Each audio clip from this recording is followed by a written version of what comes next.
In this video, I will explain evidence-based treatment options for hypopigmentation after burns. Why hypopigmentation occurs after burns? Post-burn hypopigmentation results from melanocyte destruction or depletion, damage to melanocyte stem cells in hair follicles, fibrosis and altered dermal signaling, preventing normal melanocyte migration. If melanocytes are completely absent, topical treatments alone are unlikely to work. 1. Excimer laser, 308 nanometers, with the strongest evidence.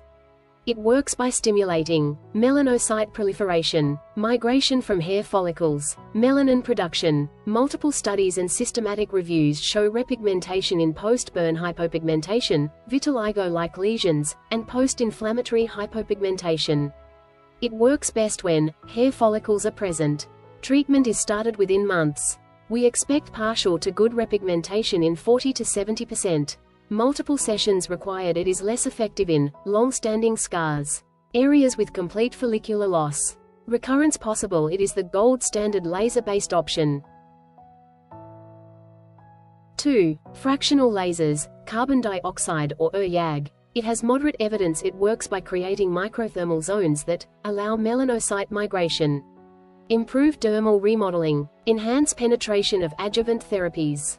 Evidence shows fractional carbon dioxide combined with topical tacrolimus, UVB, excimer laser or PRP shows improved repigmentation compared with monotherapy.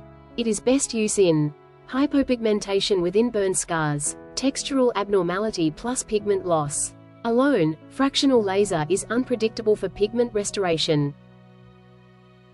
3. Narrowband UVB. There is moderate evidence it works by global melanocyte stimulation. Evidence shows it is effective in post-inflammatory hypopigmentation. Less targeted than excimer. Requires many sessions. Limitations are, it is less effective for deep burn scars. Risk of surrounding skin darkening. 4. Topical agents alone has limited use. It is useful as adjuncts. Tacrolimus 0.1%. Promotes melanocyte activity. Best combined with excimer laser or fractional laser. Prostaglandin analogues has limited data. 5. Microneedling with or without PRP has emerging evidence. It works by induces melanocyte migration and growth factor release. It has small studies and case series only.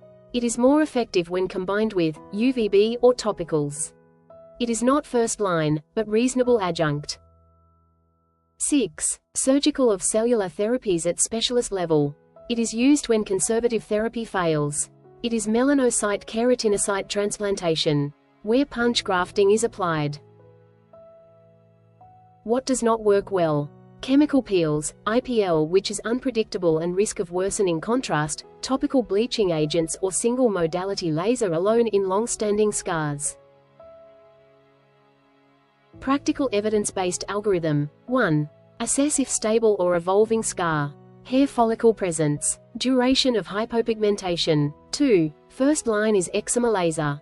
3. If scarred, consider fractional carbon dioxide or YAG plus excimer or narrowband UVB. 4. Adjuncts topical with tacrolimus. Microneedling with or without PRP. 5. For refractory cases, consider melanocyte transplantation.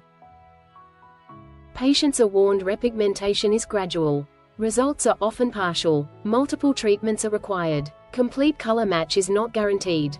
Maintenance may be needed.